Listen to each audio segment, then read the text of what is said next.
तो जैसा कि पिछले एपिसोड में हमने देखा था, जो ज़ू की स्पाई थी काफ़ी अचंभित होती कि यार ये बंदा इतने कम समय में फाउंडेशन लेवल पे पहुंच चुका है और आप पहले से काफ़ी ज़्यादा खतरनाक हो चुकी है। और माफ़ी चाहूँगा कि मैंने वीडियो नहीं डाला एक दिन शायद, और मैं फिर से बैंगलोर शिफ्ट हो रहा हूँ। हम लोग की दुआएं लगी तो शायद पैसे भी बढ़ जाए अच्छे खासे। और कल मेरा बर्थडे है तो भाई पहले से विश कर देना। और मेरा प्लान ये चल रहा है यार कि मैंने जॉइन बटन एक्टिवेट कर दिया शायद, तो हर दिन 2 वीडियोज़ डालूँगा और जो दूसरा वाला वीडियोज़ रहेगा ना, वो जॉइन वाले में रहेगा। मतलब अगर जो पे कर देगा तो उसको उसी दिन देखने को मिल जाएगा, नहीं तो फिर अगले दिन का वेट करना पड़ेगा। तो मेरी भी थोड़ी कमाई-वमाई हो जाएगी। तो आगे बढ़ते हैं। तो ज़ू जो था अपना ट्रांसपोर्टेशन डिवीज़न की तरफ बढ़ रहा था। तो उस दौरान वो छठवां पीक का जो वो दुकान था ना, 6 पीक वाले बंदे का, वहाँ पर भी पहुँचते जिसने इसको धोखा देने की कोशिश की थी। और फिर मतलब वो तो जो सेकंड सीनियर थी, वो आ गई थी तो बहुत सारी चीज़ें रिज़ॉल्व हो गई थी। ज़ू उस दुकान वाले की तरफ एक कूल लुक लेके देखता है और उसके तो पसीने छूटने लगते हैं। क्योंकि वो फ़ील तो कर लेता है यार, उसको भी नहीं लगा था कि ये बंदा फाउंडेशन लेवल पे पहुँच सकता है। उस दिन तो ये हुआ था ना कि सेकंड हाईनेस आ गई थी इसलिए फटी थी, लेकिन आज बात अलग थी। छठवें पीक के जो एक ऑनर्ड गार्ड थे आइडल क्लाउड, ये उनका अटेंडेंट था, मतलब उनका उनके अंडर में काम करने वाला। तो नीचे के पहाड़ी जो डिसेबल हैं, नीचे पहाड़ी वाले, वो नहीं कुछ कर सकते थे उसका। लेकिन अब ज़ू अलग बंदा बन चुका था। लेकिन ज़ू फिर आगे बढ़ जाता है। ज़ू ने इसको इसलिए नहीं मारा क्योंकि ये बंदा काफ़ी महंगा है और इसे पता था ना, पैट्रियार्च ने बताया था कि ये बंदा आइडल क्लाउड से कनेक्टेड है। और इसका अब मकसद ये था क्योंकि इसने अपने बाम्बू स्लिप पर आइडल क्लाउड का नाम लिख लिया था भाई, कि उसको निपटाना है, तो उसके नीचे वाले बंदे को क्यों मारने की ज़रूरत है। एक चीज़ को ये भी समझ में आता है कि भाई जब नीचे आते हो ना आप, तो बहुत सारे लोगों का ध्यान आता है, इसीलिए फाउंडेशन लेवल के कल्टीवेटर नीचे ज़्यादा घूमते नहीं हैं। जाते-जाते अब ये ज़ैंग सैन को भी एक मैसेज भेज देता अपने टोकन से, तो पता चलता है उधर से भी रिप्लाई आता है कि हम आ चुके हैं। तो ट्रांसपोर्टेशन डिवीज़न की तरफ ये वैसे भी बढ़ रहा था। पहुँचता है तो ये स्पॉट करता है ज़ैंग सैन को, जो कि ग्रे रूम में थे, और बाजू में एक और बंदा दिखाई देता है जो कि अपने कैप्टन थे, जिनके नीचे का जो बॉडी था वो आ चुका था वापस। और ज़ू फ़ील करता है ये और तगड़े हो चुके हैं दोनों।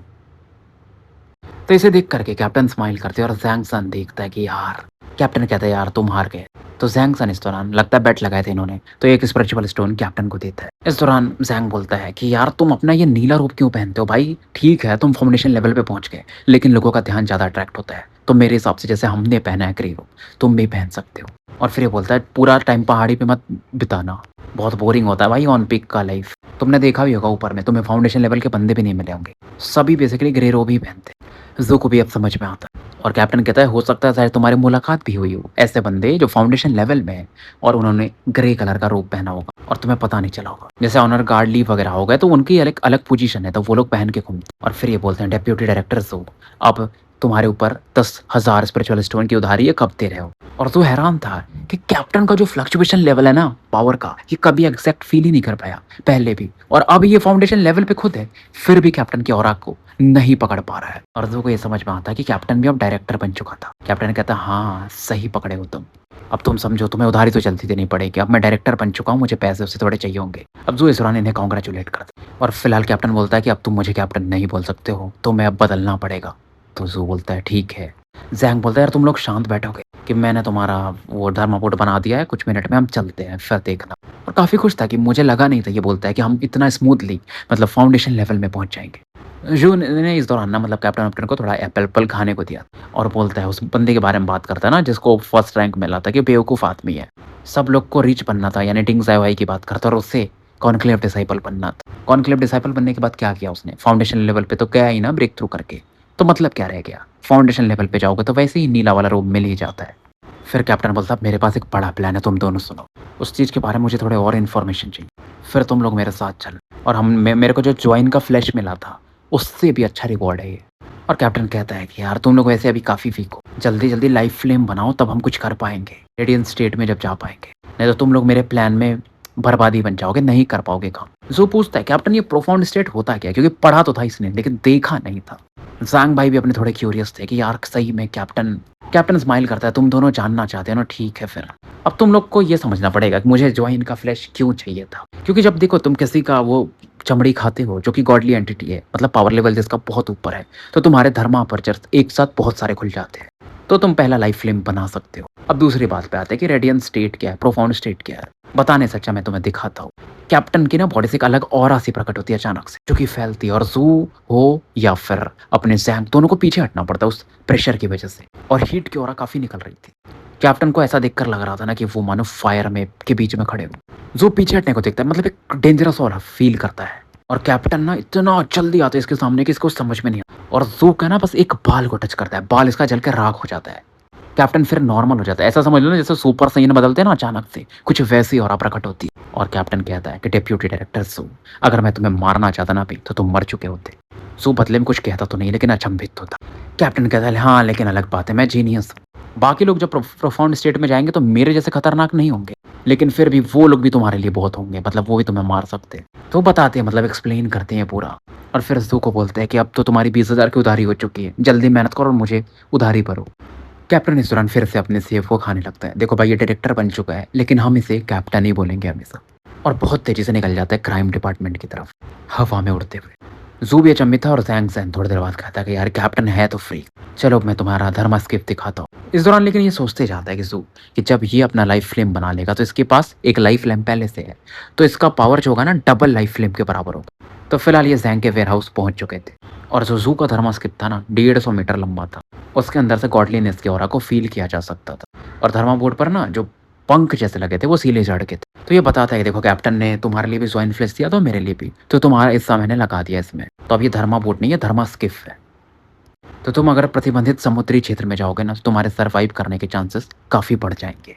अब देखो धर्मा स्किप के मैं गुण तो नहीं बताऊंगा, आप समझ लो भाई की नाव है, तगड़ी है, डिफेंसेस तगड़े हैं, और फाउंडेशन लेवल की नाव बन चुकी है। और सैंक्सन काफ़ी प्राउड फील कर रहा था भाई, उसने बहुत मेहनत करके बनाया था। और थर्मा स्किप में भी इसका लेवल काफ़ी ऊपर था, क्योंकि इसमें देखो एक तो वो गॉडली लिजर्ड की स्किन थी, साथ में ज्वाइन का फ्लेश भी मिक्स था। और बहुत सी चीज़ें बताता है कि अगर इसको तुम्हें और अपग्रेड करना है, जैसे सी लिजर्ड के और अच्छे स्किन चाहिए, तो वो और महंगे मिलेंगे, जैसे 1,50,000 स्पिरिचुअल स्टोन वगैरह लग जाएंगे। और अपग्रेड करना है तुम्हें और ऊपर तो और पैसे लगेंगे। अब ये धर्मा स्किप जो था ना जू का, ये लेवल मतलब क्लास 3 का था। अब इसमें क्लास 8 तक पहुंचा जा सकता है, और जब इस उस लेवल पे पहुंच जाते हो तो आप रेडियंट स्टेट जैसा कुछ इसमें भी यूज़ कर सकते हो। इसमें एक ऐसी ऑरा मिक्स कर सकते हो, मतलब किसी तरह से, कि सामने वाले बंदे का जो प्रोफाउंड स्टेट है ना उसको सप्रेस किया जा सकता है। तो ये सुनकर के जू भी अचंभित होता है। क्यों भाई, क्यों? क्योंकि पीक 7 की यही कैटेगरी है ना, ये लोग धर्मापोर्ट के साथ ही कल्टीवेट करते हैं। जू पूरी नाव देखता है, पूरा इसका एक्सप्लेनेशन सुनता है, और फिर जैंग सैन को थैंक्स बोलता है। जैंग भी बोलता है इतनी विनम्र होने की ज़रूरत नहीं है, मैंने तुम में इन्वेस्ट किया, कैप्टन में भी, तुम दोनों अच्छा कर रहे हो, तो मेरा चुनाव अच्छा था। अब जू का इरादा तो यही था कि अगले दिन सुबह ये समुद्री क्षेत्र में निकलने वाला था, और इसके हिसाब से देखो यार, अब पैसे थे नहीं इसके पास ज़्यादा, 50,000 स्पिरिचुअल स्टोन बचा था, तो इसको वो जो स्पिरिट लैंप है ना उसे बेचना पड़ेगा। तो जब यहाँ से निकलता है, ये कुछ पैसे दिया होगा, ठीक है, मतलब सैंग को, तो काफ़ी रात का धीरे धीरे समय हो रहा था, शाम मतलब ढल चुकी थी, और गली के बीच में ना एक बंदा ऐसा पड़ा था जिसे ये पहचान जाता है। ग्रे रूप में था, और ये बेसिकली गूंगा था, अधमरी हालत में था भाई, गंदा किसी ने इसको मारा था, क्योंकि ये बंदा भी काफ़ी मतलब टूथलेस था ना, तो कुछ लोगों ने शायद इसके खिलाफ भी मिल करके इसको पीट दिया। और जू फिर ना कुछ तो इसके टोकन में पहले एक स्पिरिचुअल स्टोन डाल देता है, अगर नहीं रहेगा ना एक, मतलब, तो ये बाहर हो सकता था फिर कॉलेज से, तो एक स्पिरिचुअल स्टोन डाल देता तो इसके भर का चीज़ हो जाता है, और फिर इसको उठा के ले जाता है, उसका जो झोपड़ी था उसमें डाल देता है। हालांकि रास्ते में गूंगा जाग चुका था, और पेल जो भी इसको खिला सकता था कि थोड़ा ये रिकवर कर जाए, वो कर देता है और निकल जाता है। जू को भी पता था, लेकिन वो फिर कुछ करता नहीं है, चलो जाग गया। तो वापस जाता है तो उसको रास्ते में वांग यान मिलता है। तो हुआंग यान जो था वो मोटा लड़का, जिसको जो कि सेकंड हाइनेस को काफ़ी पसंद करता था, इससे मिलता है, काफ़ी खुश होता है, इसको वो अंडा खिलाता है जो काफ़ी टेस्टी होता है और फ़ायदेमंद भी होता है। हुआंग भी काफ़ी खुश होता है, और जू कह सकता था इस बंदे के अंदर ना कोई भी वो मैलिसियस इंटेंट जो बोलते हैं ना, क्रूर भावना या गंदी भावना नहीं थी, और जू इसको एक अच्छा दोस्त मान सकता था, या मानता भी था। और बात होती है तो हुआंग यान बोलता मुझे बहुत अच्छे से ट्रीट करती है सेकंड सिस्टर, मतलब सिस्टर, एल्डर सिस्टर। और वो बोलता है देखो मैं तुमसे तो मिलने आया ही था, एक और काम से मैं आया था, क्या तुम मुझे वो स्पिरिट लैम्प बेच सकते हो? मैं एल्डर सिस्टर को गिफ्ट करना चाहता हूँ। तो ऐसा नहीं कि मैं तुम्हारा फ़ायदा लूँगा, उसकी जो कीमत है 5 लाख स्पिरिचुअल स्टोन या जो भी, मैं दे दूँगा तुम्हें। तुरंत तो नहीं दे पाऊँगा, धीरे-धीरे करके दे दूँगा। तो ज़ू मान जाता है, क्योंकि अच्छा भी दोस्त था। अब हुआंग काफ़ी खुश था, जा रहा था, तभी इसको कुछ तो याद आता है, सीरियस हो जाता है, और फिर हल्की आवाज़ में सूज़ से कहता है कि मेरी एल्डर सिस्टर कह रही थी सेक्टर में कुछ तो बड़ा होने वाला है। क्योंकि मरफोक के साथ जो बैटल हुआ ना उस समय हमारे पैट्रियार्च का मतलब पूरे 7 ब्लड आइज़ के जो पैट्रियार्च हैं, उनका कल्टीवेशन में ब्रेक थ्रू हुआ था। तो इसलिए उन्होंने सी ज़ॉम्बी पर अटैक किया था। तो अब क्या है ना कि प्रभुत्व की लड़ाई है, मतलब बैटल है कि अब 7 ब्लड आइज़ वाले चाहते हैं ना कि उनके पास और ज़्यादा ज़मीन हो। तो चीज़ें इतनी आसान तो नहीं होंगी, सामने वाले भी ऐसे छोड़ेंगे नहीं, सी ज़ॉम्बीज़ हैं या जो भी लोग हैं। तो ये बता के ऐसा ज़ू को जाता है और ज़ू मन में सोचता है अच्छा युद्ध। तो देखो ज़ू ने कभी वॉर तो नहीं देखा था, छोटे-मोटे झगड़े वो होना वो अलग चीज़ है, पर 2 कंट्रीज़ के बीच में या 2 रीजन के 2 सेक्ट के बीच में जो वॉर होता है, वो अलग लेवल का चीज़ होता है। और कितना लंबा चलेगा वो वॉर, वो भी एक बड़ी बात थी। अब इसका यही था कि अगर बैटल में वॉर में फ़ायदा नहीं है तब तो ये जॉइन नहीं करेगा। अपने मेंशन ग्रोटो में आ चुका था, क्रॉस लेग बैठ जाता है और वो जो दूसरी टेक्निक थी ना, नर्चरिंग इनकांटेशन जेड स्लीप, उसे निकालता है। देखो पहली टेक्निक इसकी वो थी bell fire soul swallowing scripture, वो एक मार्शल टेक्निक थी। उसमें स्लॉटर यूज़ होता था, आपको मालूम है। जितना मारोगे उनके मतलब सोल से कल्टीवेट करते हैं जो भी मैंने बताया था। लेकिन जो लाइफ नर्चरिंग इनकांटेशन था ना वो अलग था, आप शांति से बैठ के कल्टीवेट करो। उसमें समय लगता है लेकिन उसका फ़ायदा भी काफ़ी अच्छा होता है। पूरा-पूरा बोल सकते हो ब्रीदिंग एक्सरसाइज़ है वो। कुछ-कुछ सी फॉर्मिंग स्क्रिप्चर के जैसा ही। इसमें धीरे-धीरे करके आप अपने धर्मापर्चर को खोलते हो। ज़ू को पहले क्या लगा था कि मैं एक ही टेक्निक कल्टीवेट कर पाऊँगा, लेकिन इसका ये सोचना गलत था। इसे समझ में आता है कि शायद दोनों टेक्निक्स यूज़ करता है, तो कर सकता है। क्योंकि देखो दोनों टेक्निक का एट द एंड काम क्या है? धर्मापर्चर्स खोलना। तो ये टेक्निक भी ये कल्टीवेट करना शुरू कर देता है। रात बीत जाती है, अगले दिन की सुबह हो जाती है। पहले भाई अपना ज़हर और अच्छे से रख लेता, सब चीज़ें तैयारी कर लेता है और निकलता है। क्योंकि समुद्र में जाना था, इसको सी बीस्ट वगैरह को मारना था। सोल के थ्रू धर्मापर्चर्स खोलना था। निकलता है, पीछे में मतलब हवा में इसका स्नेक नेक ड्रैगन प्रकट होता है। उसके ऊपर बैठता है और बहुत तेज़ी से निकल जाता है। चाहता तो हवा में उड़ के भी जा सकता है, लेकिन भाई को शो ऑफ नहीं करना था। अब भाई समुद्री क्षेत्र में आ चुका था, तो धर्मा स्किप निकालता है और उस पर बैठ के जाने लगता है। कल्टीवेशन में लग जाता है।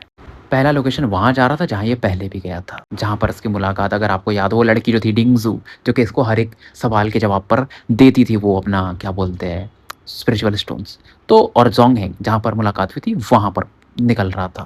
वहाँ पर अगर आपको याद हो तो इसे एक स्नेक नेक ड्रैगन मिला था, जो कि इनका पीछा कर रहा था। लेकिन फिर ज़ू उस समय वहाँ से निकल गया था और इसका जो फॉरबिडन सी था इसने उसका शेप ही बनाया था। अब समय वेस्ट तो करना नहीं चाहता था, तो जो लाइफ इनकांटेशन टेक्निक था उसका प्रैक्टिस करते हुए आगे जाता है। तो इसका जो स्नेक नेक ड्रैगन था ना वो भी तो फाउंडेशन लेवल पे पहुंच चुका था, जो फॉरबिडन सी वाली औरत थी। रास्ते में से कुछ धर्मापोर्ट्स भी दिखाई देते। समय गुजरता है लेकिन इसको फर्क नहीं पड़ता उन लोगों से। धीरे धीरे 3 दिन गुजर जाते हैं। सेम स्पॉट पर बहुत जल्दी पहुंच जाता है क्योंकि धर्मा स्किप भी तगड़ा था, भाई का भी कल्टिवेशन तगड़ा था। अब ये अपनी ऑरा फैलाता है समुद्री क्षेत्र में ताकि वो जो स्नेक नेक ड्रैगन है ना जिसका इसको शिकार करना है उसे फील कर पाए। लेकिन पहले से एक अलग समुद्री जीव मिलता है जिसे हम एल्बेट्रोस कहते हैं और ज़ू अपने सरिया से उस पर अटैक करता है। इसे पकड़ने के बाद ज़ू इस दौरान एक ऑरा फील करता है और वो ऑरा जो जो भी था ना वो स्नेक नेक ड्रैगन था बेसिकली। 900 मीटर से भी वो लंबा था। पावर लेवल उसका जो था ना की कंडेंसेशन और फाउंडेशन लेवल के बीच में था। फिजिकली भी काफ़ी स्ट्रॉन्ग था। देखो की कंडेंसेशन लेवल का बंदा उसे कभी मार ही नहीं सकता क्योंकि उसकी फिजिकल जो प्रोवेस थी, पावर था, काफ़ी ऊपर था। और स्नेक नेक ड्रैगन भी जब ज़ू को फील करता है उसे लगता है कि नहीं यार इस बंदे को पकड़ते हैं, इसको खा करके मेरी ऑरा बढ़ सकती है। और वो बढ़ता भी है इसकी तरफ। ज़ू अपने शांति से बैठा, वो तो तैयार था। अचानक से ना पानी में लहर उठती है और वो ज़ू पर अटैक करता है हवा में, मतलब पानी से निकल के ऐसा उड़ते हुए। और ज़ू भी क्या करता है, अब सरिया तो तैयार रखा था, सीधा भोंक के मारता है। और ज़ू का ये था कि इसको ये जिंदा चाहिए, सीधा उसके हार्ट पर अटैक करता है। अब देखो स्नेक नेक ड्रैगन काफ़ी बड़ा है, इसका जो सरिया भी था ना उसके लिए तो एक ऐसा सुई के समान चुभेगा वैसा था।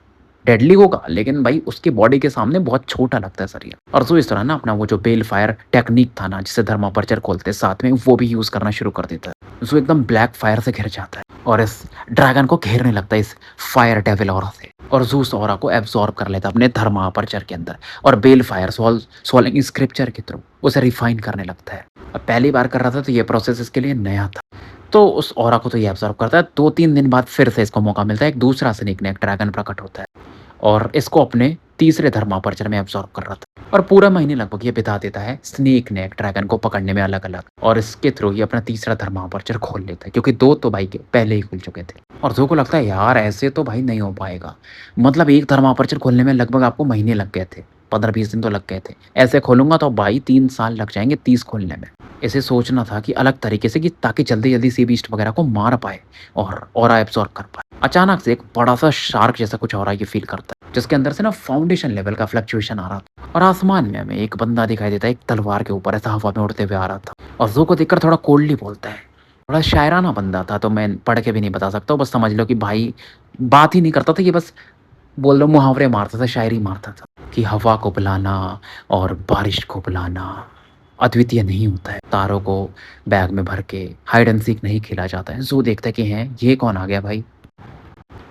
तो देखो 7 ब्लड आइज़ जो था ना उसमें 7 पहाड़ियाँ थी, 7 पीक्स थे। तो हर एक जो पीक के बंदे थे अलग-अलग डाविस रोब यूज़ करते थे। जैसे 2nd पीक वाले ऑरेंज यूज़ करते थे, 6वें पीक वाले ब्लू यूज़ करते थे, 7वें पीक वाले बैंगनी कलर और 1st पीक वाले रेड कलर का रोब पहनते थे।